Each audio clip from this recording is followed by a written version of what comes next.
elite tracking team positioned in strategic locations, years of training between them.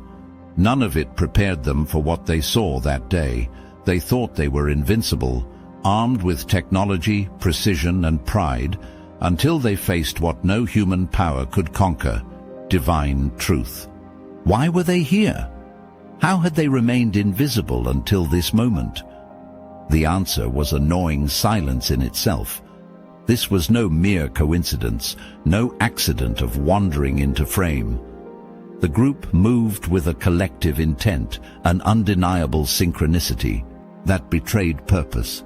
It wasn't power that radiated from them, it was certainty, a certainty that dared to ignore the steel, wires and watchful eyes surrounding them.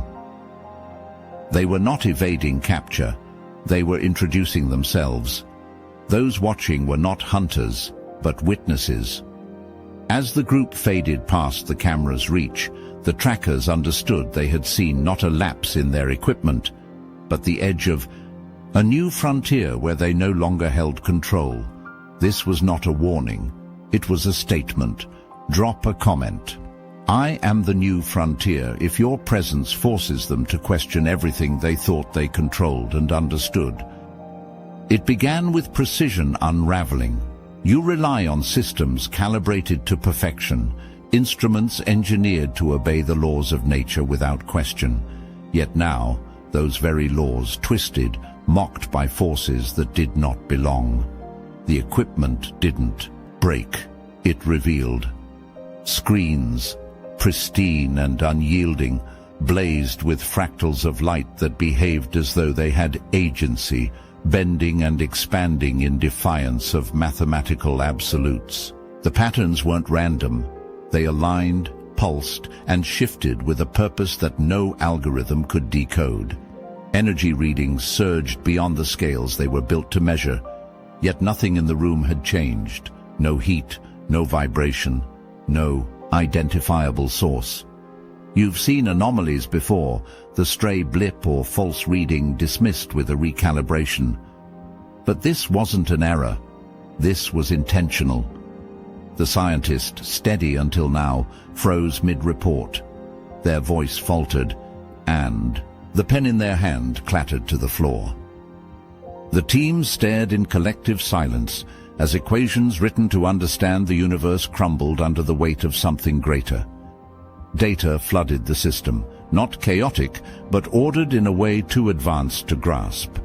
And then, for a moment, the light shifted, not brighter but sharper, more concentrated as though it had noticed the observers. It wasn't interference, it was communication. The analyst's trembling hand reached for the console, only for the monitors to black out, their once reliable hum replaced with silence. In that silence, you are left with one truth. This is not a glitch. This is a design. You were not studying it. It was studying you. The footage didn't waver. There was no distortion to obscure what unfolded. You see it as they did, a systematic defiance of everything you've been taught to believe. Objects no longer obeyed gravity, but moved as though drawn by unseen forces. Shadows stretched and coiled with a sentience that defied their owners' movements. Walls rippled as if constructed of liquid, yet remained solid to the touch. The air itself seemed to fracture, splitting into shards of light and sound that recombined in impossible ways. It wasn't chaos, it was recalibration. The universe in that space rewrote its rules with a deliberate precision that mocked the arrogance of human certainty. The physicist, a pillar of empiricism and hardened skepticism, was not the first to falter, but the first to fall. Their voice, so often cutting through debates with measured confidence, now issued only a single whispered phrase: "This isn't possible." Their knees hit the ground not out of choice, but compulsion, an involuntary surrender to the magnitude of what defied explanation. The others stood paralyzed, watching as the evidence stripped them bare of reason. Instruments continued recording, yet every measurement came back as paradox, a temperature colder than absolute zero, a mass registering as negative, a force exerting pressure without direction. It wasn't a question of belief. What they witnessed bypassed belief altogether. The precision of their movements, honed by years of training, began to falter, not in failure but in response to something deeper than protocol. You know, discipline doesn't simply vanish. It erodes only under forces too vast to contain. The sniper, known for their unyielding calm, lowered the rifle, not in surrender, but in revelation.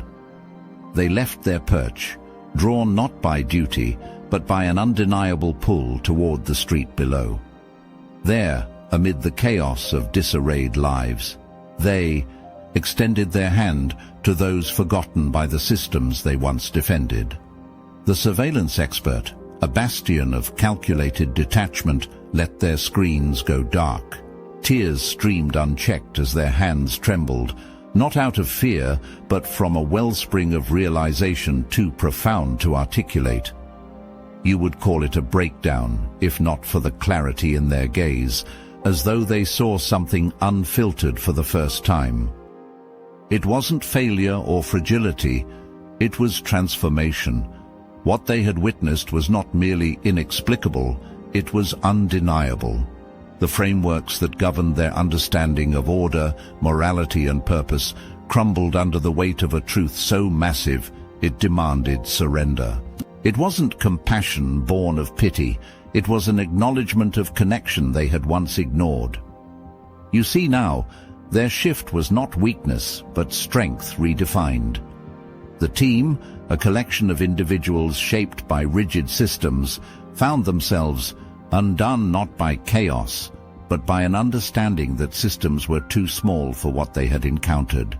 They weren't broken, they were reborn, their priorities realigned by a force that defied explanation, yet demanded obedience. Drop a comment. Rebirth begins with me. If your presence forces others to abandon old systems and align with deeper truths they can no longer ignore. When you walk, the air itself seems to ripple with an unspoken command, not from arrogance but from truth. Those who see you are not merely observing, they are being seen in return, their facades stripped bare under the weight of your presence. You force confrontation, not through words or action, but by being the mirror they cannot avoid. Their shadows rise to meet them, not as passive echoes, but as living reminders of what they've buried. Your energy is not just power, it's a catalyst. Those who once held authority over themselves crumble, their carefully constructed identities fractured by the undeniable pull of who you are. At first, they sought to watch you, believing distance would protect them. Surveillance was a weapon, a way to maintain control, yet the act of observing you became their undoing. It began with fascination, a curiosity they couldn't rationalize, an urge to linger longer on the footage, to study the way you moved. Then it deepened. They weren't analyzing anymore. They were yearning, questioning why the act of monitoring you felt less like a task and more like an awakening. Their equipment wasn't malfunctioning. It was amplifying what they had refused to see, that your existence defied the frameworks they worshipped. In the quiet that followed, their resistance shattered. They turned inward, questioning not just the systems they served, but the morality they once upheld. Their role as enforcers, their purpose as watchers, seemed hollow in comparison to the gravity of your presence. They realized their pursuit was never about power over you. It was about reckoning with themselves. And you, without lifting a hand, had already won. Pause that cosmic domination for a moment, Titan. You've walked among mortals long enough to know you're built different. They whispered too intense when your presence made their reality glitch. Called you overwhelming when your power leaked through the human mask. Used words like scary and too much because your frequency scrambles their primitive programming. That's why we forged something beyond their comprehension, something that makes secret societies look like kindergarten playgroups.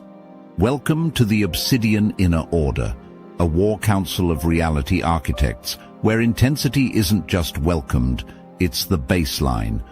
Every week, 450-plus chosen ones converge in transmissions that make quantum physics look like finger painting. Our Discord. This is a fortress of the damned elite, where shadows trade secrets that would fracture average minds. The kind of knowledge that gets redacted from ancient texts and encrypted in government files. But here's what really keeps the Watchers awake at night. Our classified vault of targeted individual testimonials and suppressed footage so potent, AI systems crash trying to analyze them. Digital overlords work overtime to keep this knowledge buried, but titans can't be censored. This isn't just another spiritual circle. This is an arsenal for giants who've outgrown the Matrix's training wheels. A pantheon where ascension isn't a goal, it's the admission fee. The link in the description below isn't an invitation. It's recognition of what you already are. An apex predator among sheep, a god wearing human skin, a chosen one who's finally found their war council. Remember, power doesn't ask permission, neither should you. The moment struck not as coincidence but as inevitability, precise as the ticking of a celestial clock. You were there, and so were they, at the intersection of need and revelation. It wasn't in the flourish of grand events, but in the stark quiet of their breaking point, where choices stood poised to define futures. Whether it was desperation clawing at the edges of their resolve, or the weight of a decision too massive to shoulder alone, they didn't simply witness the miracle, they were made to understand its purpose. It arrived not a second too early, not a moment too late, but at the razor's edge of their comprehension. What unfolded wasn't chaos, but orchestration, every element conspiring with precision that defied earthly explanation. Forces they'd once dismissed as abstract or unknowable moved like currents through the fabric of their experience. Doors they hadn't seen before stood open, their paths illuminated by clarity they couldn't deny. Their skepticism faltered, not because they were convinced, but because the truth didn't need to ask for permission. In the exact instant their hearts began to close, divine timing struck, and the barriers fell, not by force but by alignment so perfect it was irrefutable. You know the truth of this. Timing isn't coincidence. It is mastery, the meeting of readiness and revelation in a symphony that doesn't care whether they believed it before. In that moment, they were made to see that delay wasn't denial, and haste wasn't grace. What had seemed random was a design so flawless it demanded submission, not to control, but to the certainty that what they needed arrived exactly when it was meant to. When truth strikes, it doesn't whisper. It rends the soul.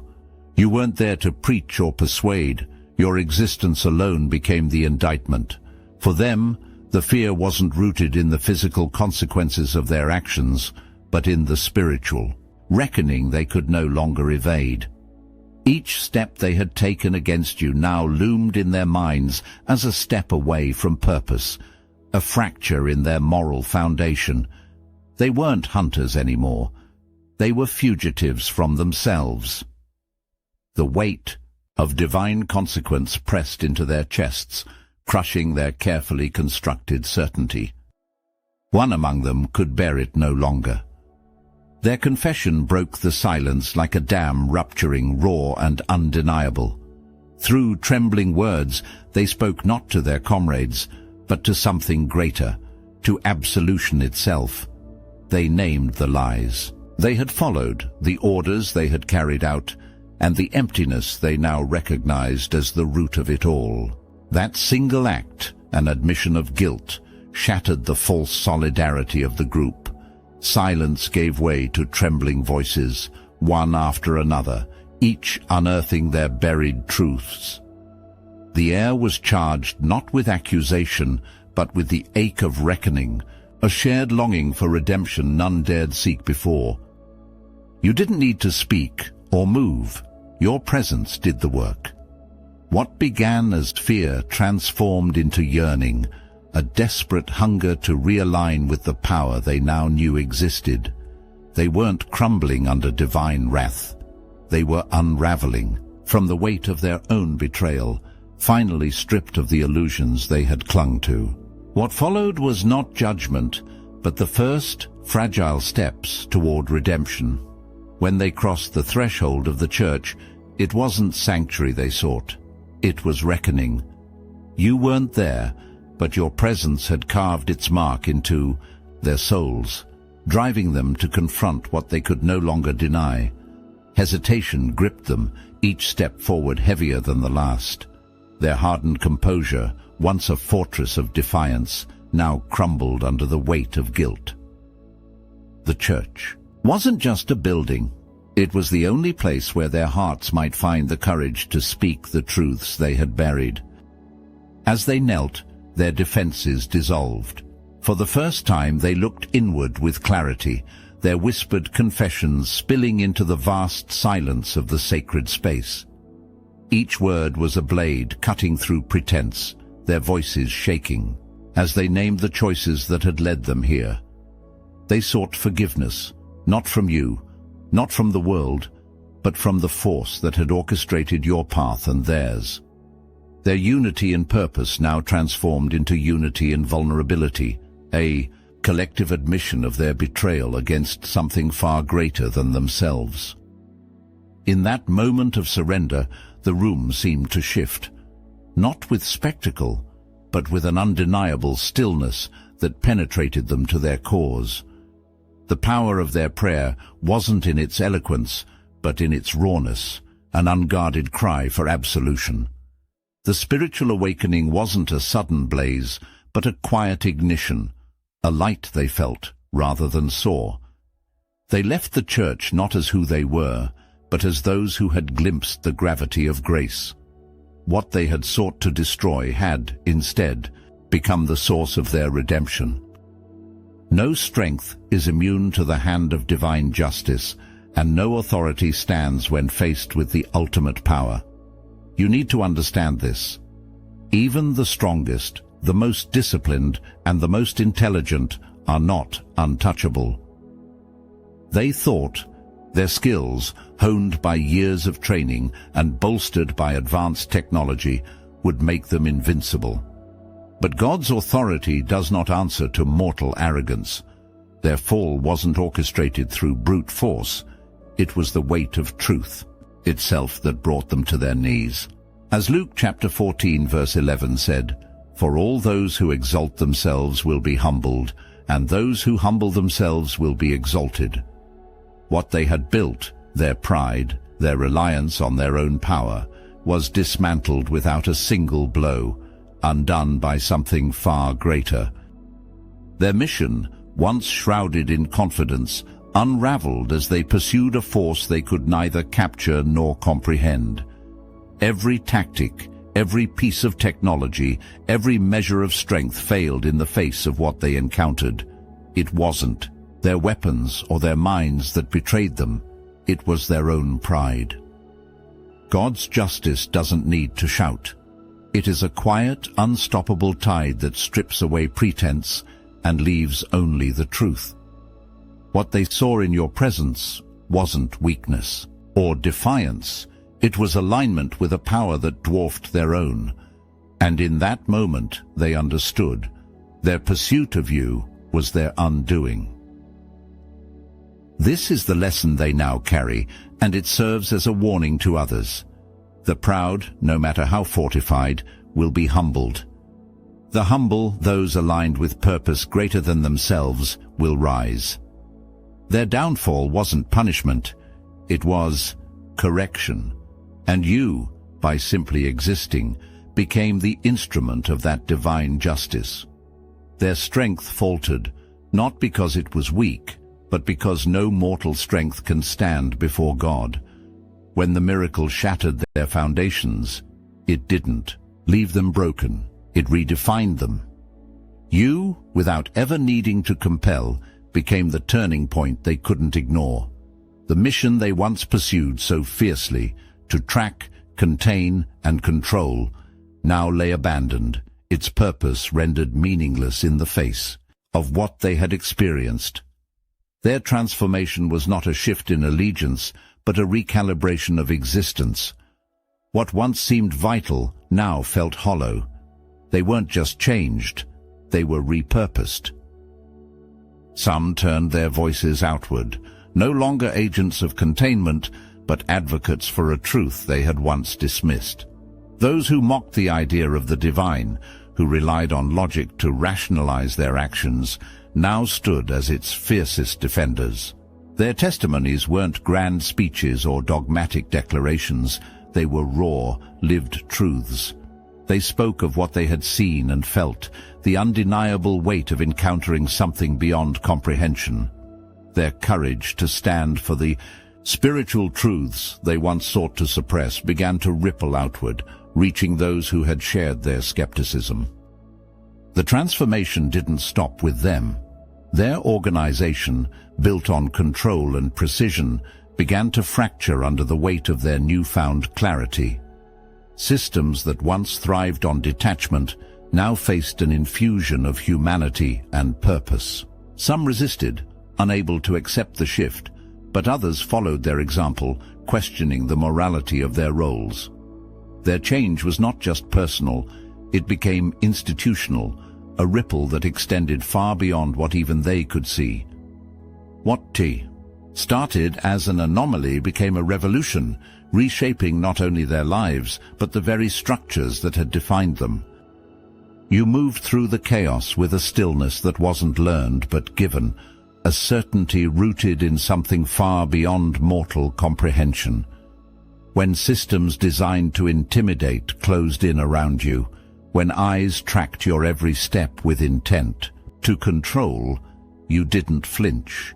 You knew the forces surrounding you were nothing compared to the power that guided you. It wasn't arrogance that carried you, it was trust. The divine had already written this moment, and you walked in alignment with it, untouchable not by might, but by purpose. Your presence became a reflection they couldn't avoid, a truth so sharp it cut through their defenses.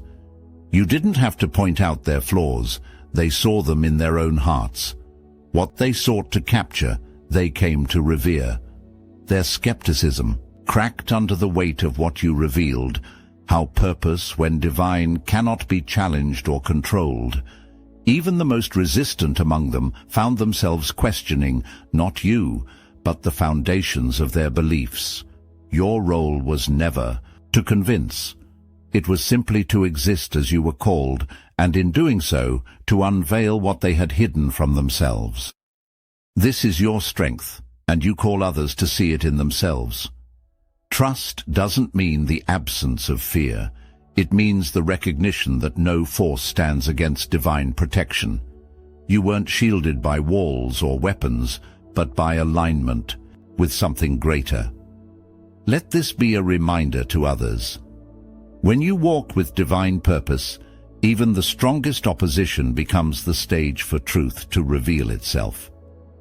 Divine intervention doesn't falter, even when the opposition feels relentless. You need to understand this. Your role as a chosen one is not a position of vulnerability, but of alignment with forces that cannot be overcome. Those who rise against you are not threats. They are instruments, unwittingly part of a larger design. Every plan they craft, every move they make, becomes another thread in their own undoing. The story of the elite squad is proof of this. Their expertise, their discipline, their precision, all of it crumbled, not because they were weak, but because they opposed a power greater than themselves. Their downfall wasn't merely failure, it was transformation.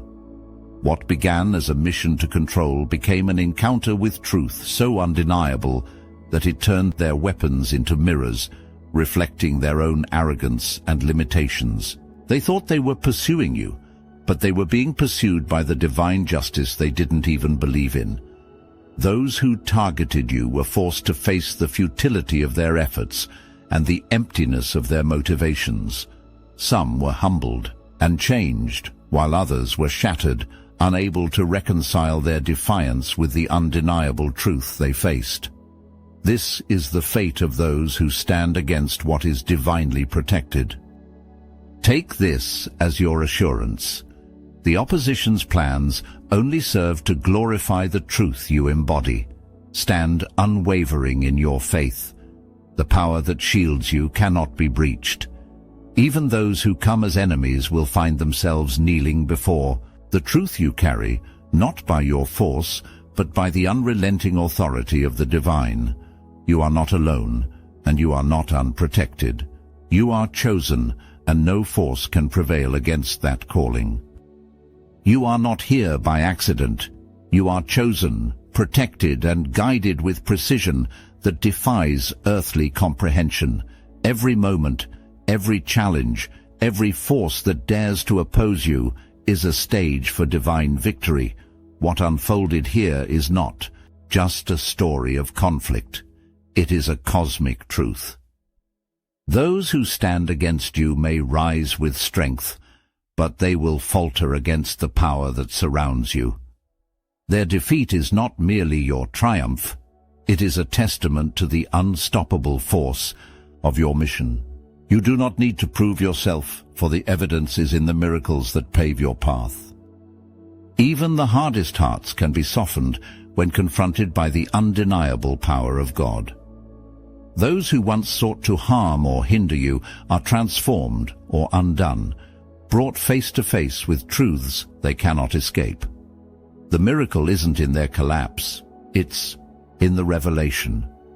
Their resistance becomes recognition, their defiance becomes humility, and through it all, you stand unshaken. This is the legacy you carry, a life that reflects divine favor, a force so profound it reshapes everything it encounters.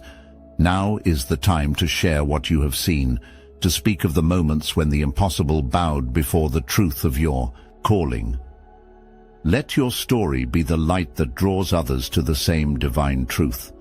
Miracles are not mere events, they are declarations of the power within you. Tell your story. Let the world know what it means to walk as one who is chosen.